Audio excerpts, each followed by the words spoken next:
Welcome to The Explainer. Listen to this. In the few seconds it took you to click play, thousands of cyber attacks were launched. Just wow. So how does anything stay secure online?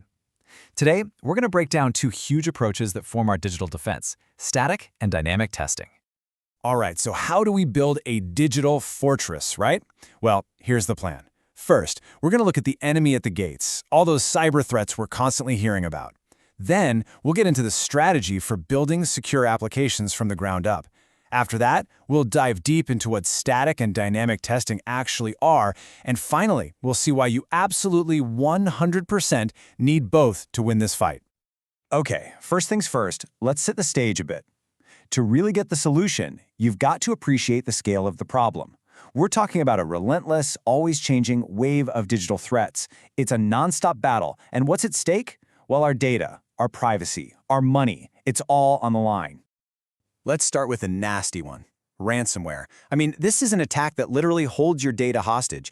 You probably remember the WannaCry worm, right? That thing was insane. It hit over 200,000 computers in 150 countries. It locked up hospital records, business files, even personal photos, and then demanded cash to get them back. It's basically digital kidnapping on a global scale. And then there's phishing. Oh man, this is the art of digital deception. You've seen these, right? You get an email that looks exactly like it's from your bank. It's all urgent. Verify your account details because of some suspicious activity. So you click, you log in on what looks like the real site, and just like that, poof, they've got your credentials. And let's not forget DDoS attacks. That's distributed denial of service. This is just pure brute force. The best way to think about it is like a digital flash mob blocking the entrance to a store. No one can get in. Back in 2016, a huge DDoS attack took down major sites like Twitter, Netflix, and Reddit for hours. It just flooded them with so much junk traffic that they were totally inaccessible to all of us. So, you look at all these sophisticated constant threats, and it's easy to feel totally overwhelmed, right? I mean, how do we possibly protect ourselves and our data from this kind of onslaught? Well, the answer, and this is really important, it doesn't start with reacting to attacks after they happen. It's all about building a strong defense from the very beginning. It's kind of like building a house. You want to use a solid foundation and reinforced walls from day one, not just slap an alarm system on a flimsy shack after it's already built. And that's the crucial point right there. Real, true security starts inside the applications we use every single day. Think about it. If an app's core is weak, no amount of outside protection can ever make it truly safe. And this whole idea is what we call application security, or AppSec for short.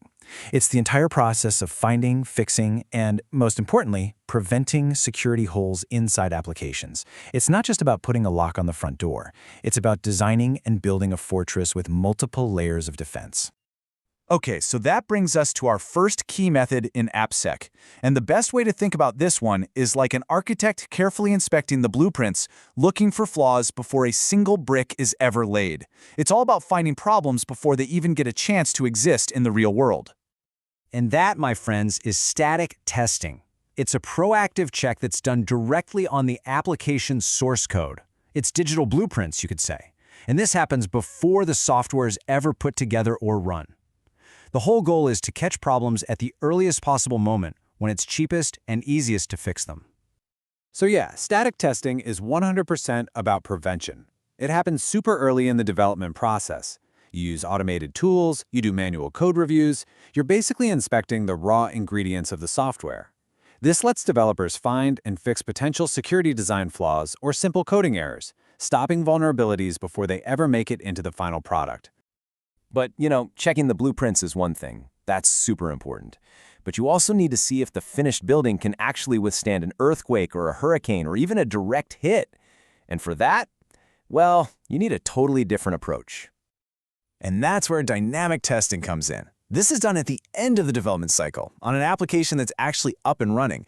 It's like a controlled crash test for software. You're deliberately pushing it, prodding it, trying to break it, just to see how it holds up in a real-world environment when it's being used or, being attacked.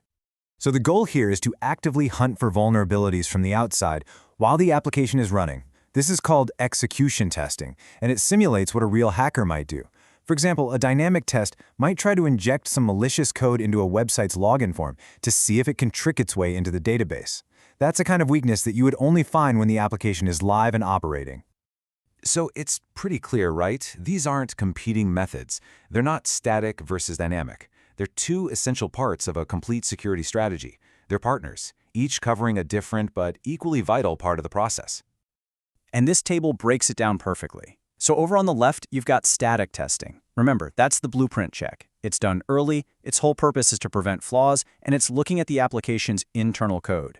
Then on the right, you've got dynamic testing, the crash test. That's done late, it's focused on finding vulnerabilities that are already there, and it tests the app from an external point of view, like a user or an attacker. And this right here is the key takeaway. You can't just pick one. You can't. Real, robust application security absolutely relies on using both of them together. You prevent as many flaws as you possibly can with static testing early on, and then you validate that the running application is actually secure against real-world attacks with dynamic testing. And that brings us to our final and maybe most crucial point. Just read this quote. It says it all. Security isn't a destination. It's not a one-time fix. It's a continuous, ongoing process in a digital world that is constantly changing. So the real question isn't just, is this application secure today? The real question is, what's our plan to keep it secure tomorrow and next week and next year?